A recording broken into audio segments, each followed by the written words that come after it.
शिवसेना आमदार अपात्रता प्रकरणाच्या वेळापत्रकामध्ये पुन्हा बदल. अंतिम सुनावणी 18 डिसेंबरपासून सुरू होणार, तर शनिवारी आणि रविवारी होणारी सुनावणी दोन्ही गटांच्या संमतीने रद्द. शिवसेना आमदार अपात्र प्रकरणाचा 20 तारखेपर्यंत निकाल देण्याचा प्रयत्न. राहुल नार्वेकर यांची माहिती.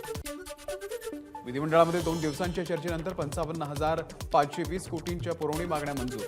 पुरवणी मागण्यांच्या माध्यमातून पायाभूत सुविधा निर्मिती, विकासाची संधी सर्वसामान्यांपर्यंत पोहोचवण्याचा प्रयत्न करणार. उपमुख्यमंत्री अजित पवार यांचं आश्वासन. पुरवणी मागण्यांमुळे वाढलेली महसुली तूट कमी करणार. उपमुख्यमंत्री अजित पवार यांचं पुरवणी मागण्यांवरील चर्चेला उत्तर. विधिमंडळामध्ये मराठा आरक्षणावरती चर्चा आजही सुरू राहणार. 100 आमदारांची चर्चेसाठी नावं. ही चर्चा होत असताना मोठ्या प्रमाणावरती आरोप प्रत्यारोपाची शक्यता. रोहित पवार यांच्या युवा संघर्ष यात्रेचा नागपूरमध्ये समारोप. राष्ट्रवादीचे अध्यक्ष शरद पवार, संजय राऊत आणि बाळासाहेब थोरात यांच्यासह महाविकास आघाडीच्या नेत्यांची उपस्थिती. निवेदन घेण्यासाठी वेळ देऊनही प्रशासनाकडून कुणीही न आल्यानं रोहित पवारांसह कार्यकर्ते आक्रमक. संघर्ष यात्रेच्या समारोपानंतर बॅरिकेडिंग तोडून पुढे जाण्याचा कार्यकर्त्यांचा प्रयत्न. रोहित पवार यांच्या युवा संघर्ष यात्रेमध्ये गोंधळ, कार्यकर्त्यांना मारहाण झाली, हे अतिशय चुकीचं. याविषयी विधानसभेमध्ये आवाज उठवणार. जयंत पाटील यांची प्रतिक्रिया. रोहित पवारांनी संघर्ष न करता चर्चेतून मार्ग काढणं गरजेचं. अब्दुल सत्तार यांचा रोहित पवारांना सल्ला. मुख्यमंत्री आणि राष्ट्रवादीच्या शिष्टमंडळामध्ये चर्चा. रोहित पवारांच्या मागण्या मान्य झाल्याची माहिती. यावेळी रोहित पवारांनी मुख्यमंत्र्यांना दिले निवेदन. तरुण पिढीच्या समोर आज अनेक प्रश्न आहेत. धनगर मराठा आरक्षणासंदर्भात तरुणांच्या अपेक्षा वाढलेल्या आहेत. मांडलेल्या प्रश्नांची दखल घेतली नाही तर युवा वर्ग आपली शक्ती दाखवल्याशिवाय राहणार नाही. संघर्ष यात्रेच्या समारोप प्रसंगामध्ये शरद पवारांचं वक्तव्य. युवा संघर्ष यात्रेला गावातील लोकांनी पाठ फिरवल्यामुळे फ्रस्ट्रेशनमधून रोहित पवार काहीही बोलतायत. युवा संघर्ष यात्रेवरून उपमुख्यमंत्री फडणवीसांची रोहित पवारांवरती टीका. कार्यकर्त्यांचं निवेदन घ्यायलाही कुणी जाऊ शकत नाही, हे दुर्दैवी. रोहित पवारांच्या यात्रेदरम्यान झालेल्या गोंधळानंतर दानवेंचा सरकारवरती निशाणा. सध्याचं सरकार म्हणजे एक फुल आणि 2 डाऊटफुल. संघर्ष यात्रेच्या समारोप प्रसंगामध्ये संजय राऊतांचा टोला. रोहित पवार यांची यात्रा पोलिसांनी अडवल्यानंतर सोलापूरमध्ये राष्ट्रवादीचे कार्यकर्ते आक्रमक. शरद पवार गटाच्या कार्यकर्त्यांकडून गृहमंत्री देवेंद्र फडणवीस यांच्या प्रतिमेचं दहन. जुन्या पेन्शन संदर्भामध्ये केंद्रीय समितीचा निर्णय लवकरच येईल. उपमुख्यमंत्री देवेंद्र फडणवीस यांची माहिती. कर्मचारी युनियनशी संप करू नये असं सुद्धा फडणवीसांचं आवाहन. जुन्या पेन्शन योजनेसाठी शिक्षकांशी चर्चा करू. उपमुख्यमंत्री देवेंद्र फडणवीस यांची माहिती. जुन्या पेन्शन योजनेसंदर्भामध्ये सरकार सकारात्मक. विधानसभा निवडणुकीपूर्वी निर्णय घेणार. उपमुख्यमंत्री अजित पवार यांचं विधान परिषदेमध्ये आश्वासन. जुन्या पेन्शन योजनेची मागणी करणाऱ्या आंदोलकांच्या पाठीशी शिवसेना. उद्धव ठाकरे यांची प्रतिक्रिया. जुन्या पेन्शनच्या मागणीसाठी 14 डिसेंबरपासून राज्यातील 17 लाख कर्मचारी बेमुदत संपावर. संपामध्ये यवतमाळ जिल्ह्यातील 80,000 कर्मचारी सहभागी होणार. नागपूर येथील विधानभवनावरती धनगर मोर्चासाठी जात असलेल्या मोर्चेकऱ्यांच्या गाडीला माहूरच्या जवळ वाहनाची धडक. 2 जणांचा मृत्यू, 3 जण गंभीर जखमी. दुधाच्या प्रश्नावरती मुख्यमंत्र्यांची आज शेतकरी नेत्यांसोबत बैठक. सदाभाऊ खोत यांच्यासह महत्त्वाचे नेते उपस्थित राहणार. ओबीसी समाजाच्या विविध प्रलंबित मागण्यांसाठी आज विशेष बैठक. राष्ट्रीय ओबीसी महासंघाचे अध्यक्ष बबनराव तायवाडे यांच्यासह काही लोकप्रतिनिधी निमंत्रित. मागासवर्ग आयोगाच्या अध्यक्षपदी निवृत्त न्यायमूर्ती सुनील शुक्रे यांची नियुक्ती, तर सदस्यपदी ओम प्रकाश जाधव, मारुती शिंगारे आणि मच्छिंद्रनाथ तांबे यांची नियुक्ती. सरकारचा आयोगाच्या कामामध्ये प्रचंड हस्तक्षेप होता. मागासवर्ग आयोगाचे माजी सदस्य लक्ष्मण हाके यांचा आरोप.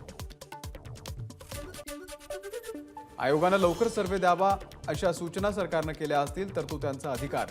काही लोकांना मराठा समाजाचं मागासलेपण सिद्ध होऊ नये असं वाटतं, त्यामुळे आयोगातील काही मराठा विरोधी सदस्यांनी राजीनामे दिले असतील. बाळासाहेब सराटे यांचं वक्तव्य. आधी सदस्य आणि आता अध्यक्षांनी दिला राजीनामा, यामागचं गूढ मलाही कळलं नाही. छगन भुजबळ यांचं वक्तव्य.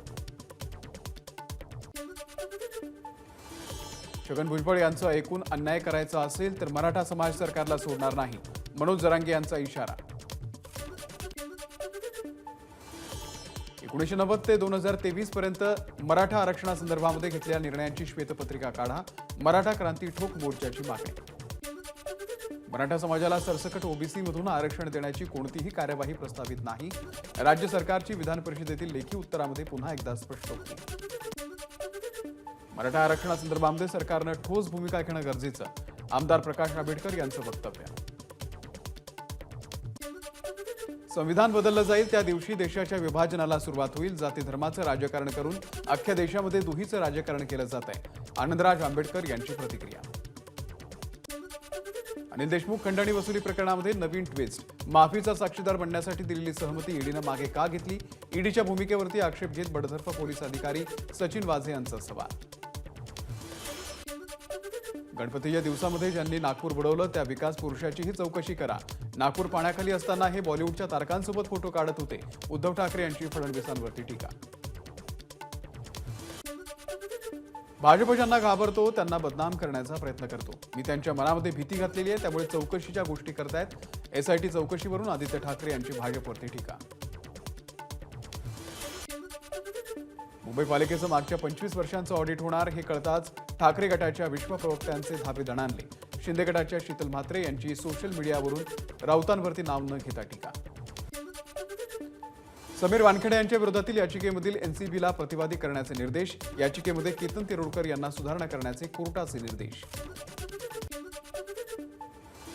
सीबीएसईकडून 10वी-12वीच्या परीक्षांचं वेळापत्रक जाहीर. 10वीची परीक्षा 15 फेब्रुवारी ते 10 एप्रिल तर 12वीची परीक्षा 15 फेब्रुवारी ते 2 एप्रिल या कालावधीत होणार. मराठी पाट्यांसंदर्भामध्ये 476 दुकानदारांना ठाणे महानगरपालिकेकडून नोटिसा. मनसेकडून दुकानदारांना अल्टिमेटम देत तीव्र आंदोलनाचा इशारा.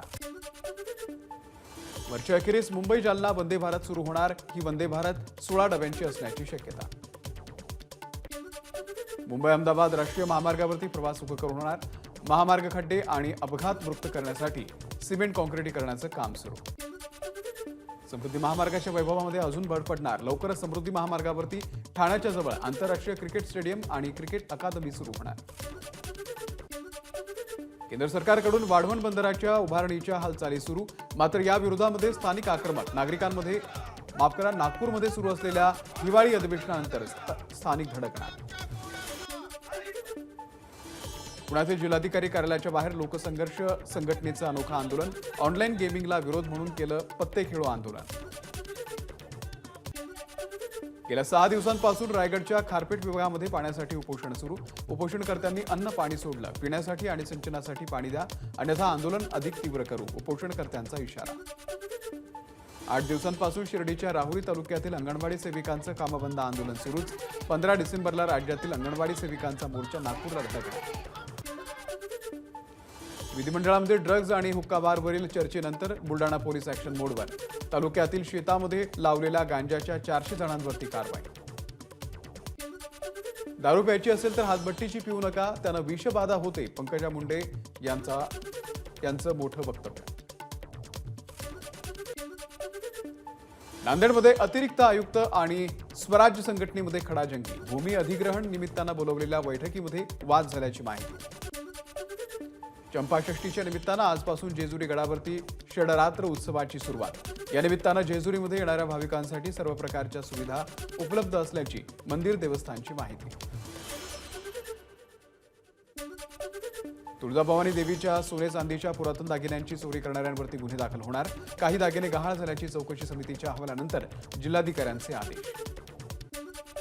म्हाडाच्या लॉटरी विजेत्यांना मोठा दिलासा. घरासाठी उर्वरित रक्कम भरण्यासाठी 15 दिवसांची मुदतवाढ. म्हाडामध्ये नवीन वर्षापासून प्रत्येक महिन्याच्या दुसऱ्या सोमवारी म्हाडा लोकशाही दिनाचं आयोजन. सर्वसामान्य जनतेच्या अडचणींची तत्परतेनं सोडवणूक करण्यासाठी आयोजन. नोव्हेंबर महिन्यामध्ये किरकोळ महागाईमध्ये 5.55% वाढ. ऑक्टोबरमध्ये किरकोळ महागाई 4.87% होती. अभिव्यक्ती स्वातंत्र्य हे बेताल वक्तव्य करण्यासाठी दिलेलं नाही, अशांना वेळीच आवरायला हवं. हायकोर्टाचे एका निकालामध्ये स्पष्ट केली भूमिका. FBI आणि NIA एकमेकांना सहकार्य करणार. जगातील आघाडीच्या तपास यंत्रणांच्या वरिष्ठ अधिकाऱ्यांची परस्पर सहकार्यासंदर्भामध्ये सहमती. तृतीयपंथी ओळखपत्रासाठी देशभरातून 24,115 अर्ज. त्यापैकी सर्वाधिक 3,483 अर्ज महाराष्ट्रातून. महाराष्ट्रातल्या एकूण 2,478 तृतीयपंथीयांना प्रमाणपत्र जारी. संसदेवरती झालेल्या दहशतवादी हल्ल्याला 22 वर्ष पूर्ण. 13 डिसेंबर 2001ला दहशतवाद्यांकडून संसदेवरती हल्ला. छत्तीसगडमधील नव्या सरकारचा आज शपथविधी. मुख्यमंत्री विष्णुदेव साय घेणार मुख्यमंत्रीपदाची शपथ. मध्य प्रदेशच्या नव्या मंत्रिमंडळाचा आज शपथविधी. मोहन यादव घेणार मुख्यमंत्रीपदाची शपथ. झारखंडमधील रांचीच्या भाजी मार्केटमध्ये मंगळवारी रात्री भीषण आग. भाजीपाल्यांची दुकानं जळून खाक. आगीचं कारण अद्यापही अस्पष्ट. वैद्यकीय शिक्षणासाठी भारतीय विद्यार्थ्यांचा उझबेकिस्तानकडे कल. युक्रेन रशिया युद्धामुळे भारतीय विद्यार्थ्यांसाठी युक्रेनचे दरवाजे बंद, त्यामुळे उझबेकिस्तानकडे विद्यार्थ्यांचा कल. जेएनयूमध्ये आंदोलन केल्यास विद्यार्थ्यांना मोठा आर्थिक दंड. विद्यापीठ प्रशासनाचे आदेश. प्रशासनाच्या आदेशानंतर विद्यार्थ्यांमध्ये चिंतेचं वातावरण. सूर्यकुमार आणि रिंकू सिंगचं अर्धशतक व्यर्थ. दक्षिण आफ्रिकेचा भारतावरती 5 गडी राखून दणदणीत विजय. पावसामुळे प्रभावित झालेल्या सामन्यामध्ये नशिबाची दक्षिण आफ्रिकेला साथ. सामन्यामध्ये भारताच्या प्रथम फलंदाजी करताना 19.3 षटकांमध्ये 180 धावा. प्रख्यात अभिनेते रवींद्र बेर्डे यांचं वयाच्या 78व्या वर्षी हृदयविकाराच्या झटक्यानं निधन. बऱ्याच वर्षांपासून ते घशाच्या कर्करोगानं होते ग्रस्त. गुगलला 25 वर्ष पूर्ण. या निमित्तानं गुगलचं खास डूडल. गेल्या 25 वर्षात सर्वाधिक शोधल्या गेलेल्या गोष्टी एक्सप्लोर करण्यासाठी वापरकर्त्यांसाठी हे खास डूडल.